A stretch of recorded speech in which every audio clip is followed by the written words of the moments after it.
بسم اللہ الرحمن الرحیم۔ کیا حال ہے دوستو؟ امید ہے آپ اور آپ کے اہل خانہ اللہ کے فضل و کرم سے، اللہ تعالیٰ کے فضل و کرم سے سلامت ہوں گے۔ آج ہم جس ٹاپک پہ نظر دوڑا رہے ہیں وہ پاکستان میں بھی اور جو غریب ممالک کا دنیا کے جس میں غریب اسلامی ممالک بھی شامل ہیں، ان کا ایک مسئلہ ہے کہ یہاں گدھے کا گوشت کھلایا جا رہا ہے لوگوں کو۔ پاکستان میں بھی کھلایا جا رہا ہے، مصر میں بھی، اور دوسرے جو غریب ملک افریقہ کے مسلم ممالک اس میں بھی، کئی جگہ پہ تو شوق سے کھایا جاتا ہے جو غیر مسلم ملک ہیں۔ تو لیکن ہمارے یہاں اس میں بالاجماع جو کراہت ہے گدھے کے گوشت کے بارے میں، تو آج ہم اس کا جائزہ لیتے ہیں یہ کیا مسئلہ ہے۔ پاکستان میں آپ کو ایک اپنا ذاتی تجربہ بتا دیتا ہوں۔ مجھے بتایا گیا ایک بڑی مشہور کبابوں کے ہے تو ریڈی، لیکن وہ بہت مشہور آدمی ہے، تو اس نے مجھے کانفیڈنس میں لیتے ہوئے بتایا، اس نے کہا کہ جی مجھے گوشت دو طرح کے ملتے ہیں، ایک تقریباً 500 روپے کلو مل جاتا ہے مجھے، اور ایک مجھے 100 روپے کلو ملتا ہے۔ تو کہنے لگا کہ میرا خیال ہے کہ 500 روپے کلو والا جو ہے وہ بھینس کا یا گائے کا ہے، اور 100 کلو والا گدھے کا ہے۔ تو کہنے لگا کہ میں نے لوگوں کو یہ بتائے بغیر کہ یہ 100 روپے کلو والا ہے یا یہ 500 روپے 600 روپے کلو والا ہے، میں نے ان سے پوچھا کہ ذائقہ کس کا بہتر ہے؟ تو آپ حیران ہو گئے کہ اس نے کہا کہ 100 روپے والے کا متعلق انہوں نے کہا کہ اس کا ذائقہ بہتر ہے۔ اسی طرح ہمارے ریسٹورانٹس میں، ہمارے ہوٹلوں میں، برگر میں، جنک فوڈ میں، یہ فاسٹ فوڈ میں، یہ سارا گدھا ہی استعمال ہو رہا ہے۔ پہلے کچھوا کا گوشت ٹکا ٹک وغیرہ میں استعمال ہوتا تھا، وہ لوگ کھا گئے، اب گدھے کا آج کل استعمال ہو رہا ہے۔ اور اس کی وجہ ایک یہ بہت بڑی وجہ ہے، وہ یہ ہے کہ ویتنام، چائنا اور سنگاپور اور اس طرح کے جو ملک ہیں فار ایسٹ کے پیس دوسرے بھی لگا لیں، ان میں یہ گدھے کی کھالیں جو ہیں وہ بہت پاکستان سے اور پاکستان جیسے ملکوں سے امپورٹ کی جا رہی ہیں۔ گدھے کی کھال کے بارے میں ان کا تاثر یہ ہے کہ یہ گرمیوں میں سرد اور سردیوں میں گرم ہوتی ہے، اس سے جیکٹس وغیرہ اور اس طرح کے بوٹس اور دستانے وغیرہ بنائے جاتے ہیں۔ ایک تو یہ اس کا استعمال ہے، دوسرا اس کو ابال کے وہ جیلاٹن بناتے ہیں۔ ایک تو وہ کھانے کے لیے جیلاٹن اس کے بناتے ہیں، اور دوسرے نمبر پہ یہ کاسمیٹکس میں استعمال کی جاتی ہے، اس سے رنکل فری کریمز بنتی ہیں، اور جو سمجھ جاتا ہے کہ جوان رکھنے والی دوسری کریمیں بھی اس سے بنتی ہیں جوانی شگفتگی کے لیے وغیرہ وغیرہ۔ اب جب یہ گدھوں کی کھال جب یہ پاکستان سے جاتی ہے 20,000 یا اس سے اوپر بھی یہ کھال، یعنی گائے بھینس کی کھال سے زیادہ مہنگی یہ بک رہی ہیں۔ جب یہ گدھے کی کھال اتار لی جاتی ہے تو باقی کارکس میٹ جو بچ جاتا ہے، ڈھانچہ جو بچ جاتا ہے، گوشت بچ جاتا ہے، اب اس کا کیا کیا جائے؟ اصولی طور پر تو اسے دفنا دینا چاہیے یا اسے جلا دینا چاہیے، لیکن ہوتا یہ ہے کہ وہ گوشت جو ہے وہ گاؤں میں، چھوٹوں میں، بڑے چھوٹے قصبوں میں، شہروں میں، اور بڑے شہروں میں، ہوٹلوں میں، ریسٹورانٹس میں، اور اس جگہ پہ جا کے وہ لوگوں کو کھلا دیا جاتا ہے۔ اگر اسے نائسلی کٹ کیا جائے اور اسے اچھی طرح پکا لیا جائے اور مسالے وغیرہ لگا دیے جائیں تو آپ عام آدمی اس میں فرق محسوس نہیں کر سکتا، اور ریڈی والے کی بات تو میں نے آپ کو پہلے بتا ہی دی ہے۔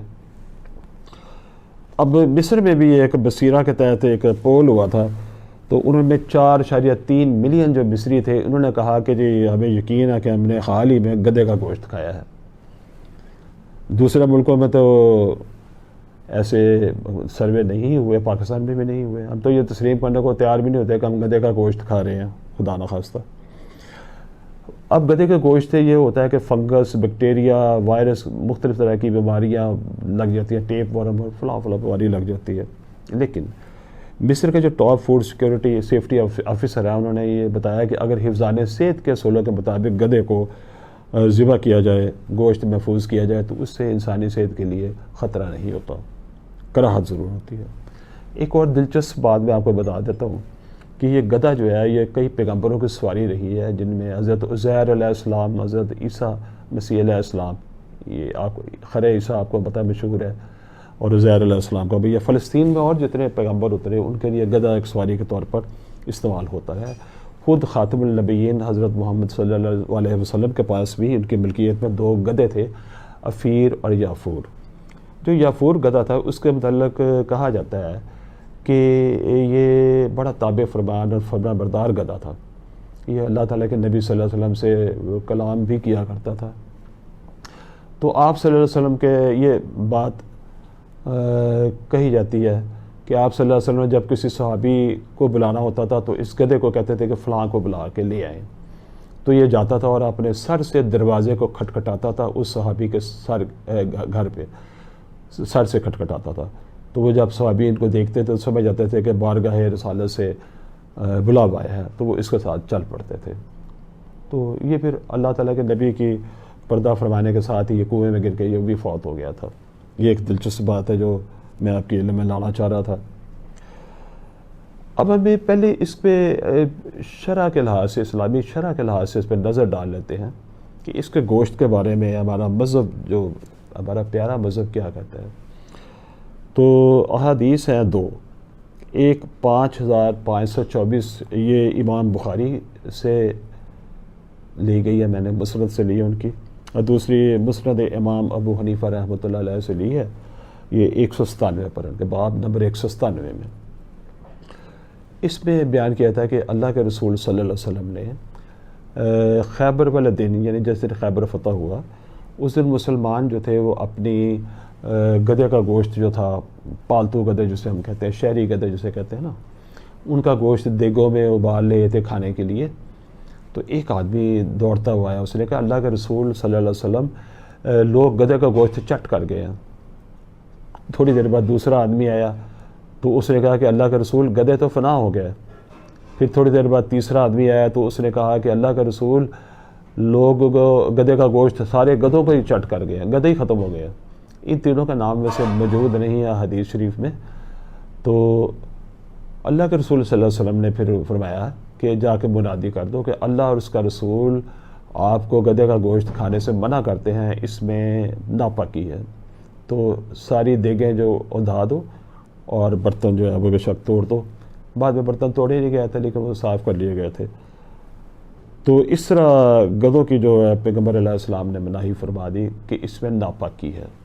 اور میں نے آپ کو حرمت بھی بیان کر دی کہ کیسے یہ حرمت آئی اس کے اندر, کہ لوگوں نے کہا کہ جو گھریلو گدھے ہیں وہ سارے چھٹ کر لیے گئے یا فنا ہو گئے ہیں. گدھا اس وقت بار برداری کا بڑا اچھا جانور تھا, اس کے چھوٹے قد ہونے کی وجہ سے, زیادہ وزن اٹھانے کی وجہ سے, کم کھانے کی وجہ سے. اچھا, اسی طرح 490 اور 491 پہ یہی حدیث ہے, اسی بارے میں ہی ہے. یہاں تو ایک بات ہو گئی. ابن عباس نے لیکن انہوں نے کہا کہ اس پہ اختلاف کیا تھا انہوں نے کہ بھئی یہ حدیث جو ہے وہ سورہ حدیث پہ انہوں نے کہا تھا کہ یہ ایسے روایت کے تحت انہوں نے کہا تھا کہ بھئی یہ ان 5 جو اللہ پاک نے کیٹیگریز سورہ مائدہ کی آیت میں بیان فرمائی ہیں وہ میں آپ کو عرض کر دیتا ہوں, اس میں یہ فعال نہیں کرتا. تو انہوں نے یہ کہا کہ بھی یہ آیا یہ نہیں, حدیث کو تو مانتے ہیں, وہ تو اسلام کا دوسرا سورس ہے. لیکن انہوں نے فرمایا کہ بھئی یہ نریشن میں یعنی بیان کرنے میں شاید کوئی فرق پڑ گیا ہو. یہ ابن عباس تھے, ان کا یہ خیال ہے. انہوں نے پھر یہ سورہ جو تھا المائدہ اس کی 3 نمبر آیت پڑھی تھی, اور اللہ تعالیٰ فرماتے ہیں تم پر مرا ہوا جانور اور بہتا لہو اور سور کا گوشت اور جس چیز پر خدا کے سوا کسی اور کا نام پکارا جائے اور جو جانور گلا گھٹ کر مر جائے اور جو چوٹ لا کر مر جائے اور جو گر کر مر جائے اور جو سینگ لا کر مر جائے, یہ سب حرام ہے. اور وہ جانور بھی جس کو درندے پھاڑ کھائیں مگر جس کو تم مرنے سے پہلے ذبح کر لو, اور وہ جانور بھی جو تھان پر ذبح کیا جائے. یہ اللہ نے یہ منع فرما دیے تھے کہ یہ جانور جو ہے آپ کے لیے حرام ہے. بہرحال اس حدیث کے مطابق وہ ناپاک قرار دے کے انہیں منع کر دیا گیا. اسی کے مقابلے میں جو حدیث دوسری ہے وہ آپ کو عرض کرنا چاہتا ہوں, وہ اناجرز یا جنگلی گدھوں کے بارے میں ہے. وہ پہلے والی جو حدیث ہم نے جو حرمت بیان کی تھی وہ گھریلو گدھوں کے ڈومیسٹیکیٹڈ جو گدھے ہیں ان کے بارے میں تھی. اب جنگلی گدھے آ گئے. یہ 5492 اور 1196 مسلم کی حدیث ہے, اور 5492 بخاری امام بخاری رحمۃ اللہ علیہ کی حدیث ہے. اس میں وہ حرمت نہیں ہے جو ہم نے پہلے بیان کی گئی ہے. اس میں ابو قتادہ سے روایت ہے, انہوں نے اس کو ان کے حدیث کے مطابق یہ حلال ہے اور کھایا گیا گوشت. اب آپ دیکھ لیں اس میں جو آپ اس میں نتیجہ نکال لیں. اسی طرح عربوں میں ذب یعنی گو بھی کھائی جاتی تھی. اللہ کے نبی صلی اللہ علیہ وسلم نے فرمایا کہ نہ میں یہ کھاتا ہوں نہ میں آپ کو اس سے منع کرتا ہوں. اگوانا کہتے ہیں اسے انگریزی میں. اسی طرح گھوڑے کا گوشت خیبر ولدنی اس کو بھی حلال کیا گیا تھا، لیکن بعد میں اس کی بھی حوصلہ شکنی اس لیے کی گئی کہ یہ ایک جنگی مشین ہے اور ایسا نہ ہو کہ سارے لوگ اس کو چٹ کر دیں اور جگہوں کے لیے گھوڑے ہی نہ بچے. بہرحال یہ بات اپنی جگہ پر ہی. ابھی تک ہم یہ طے نہیں کر سکے کہ جو یا کم از کم میں نے جو ریسرچ کیا اس کے مطابق میں تو طے نہیں کر سکا کہ جو گھریلو گدھا ہے وہ تو ایکوس ایسینس ہے جس کا زوالوجیکل نام ہے، وہ تو ہم سارے دیکھ رہے ہیں، وہ تو نظر آتا ہے ہمیں ہر جگہ پہ. دوسرا جو جنگلی گدھا جسے ہم کہیں جس کی حرمت یہ یہاں نہیں آئی وہ ایکوس ہیبیونس ہے.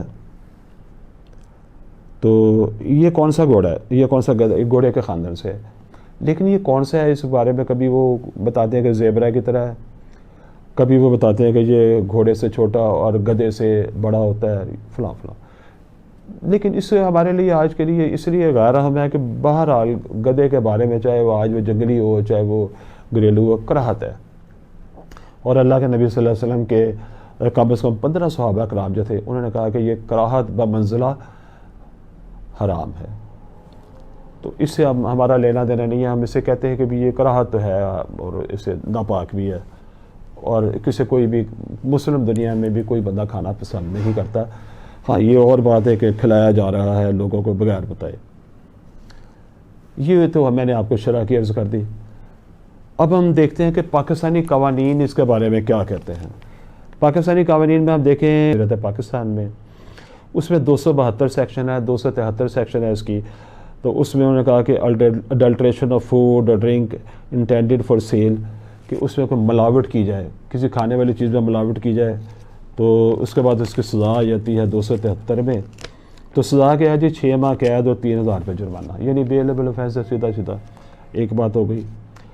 آگے آپ دیکھ لیں پاکستان حلال اتھارٹی ایکٹ 2015 آیا، اس میں بھی گدھے کو حرام قرار نہیں دیا گیا بلکہ اسے نان حلال بتایا گیا.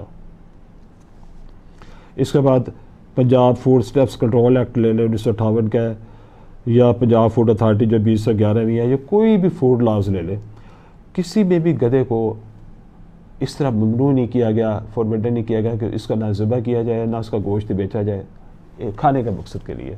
کھالے تو بہرحال جا رہی ہے بات. تو اس وقت ضرورت ہے کسی قانون سازی کی، قانون سازی کی جائے تاکہ لوگوں کو چوری چھپے گدھے کا گوشت نہ کھلایا جائے، کیونکہ یہ بالاجماع کراہت والا ہے اور اس سے بچنا ہی چاہیے. امید ہے آپ کو یہ ویڈیو پسند آئی ہوگی. اگر پسند آئی تو ویڈیو کو سبسکرائب کریں، چینل کو بیل آئیکن دبائیں اور کمنٹس دیں تاکہ آپ کو مزید اچھی ویڈیو ہم دے سکیں. اگلے نشست تک کے لیے اللہ حافظ.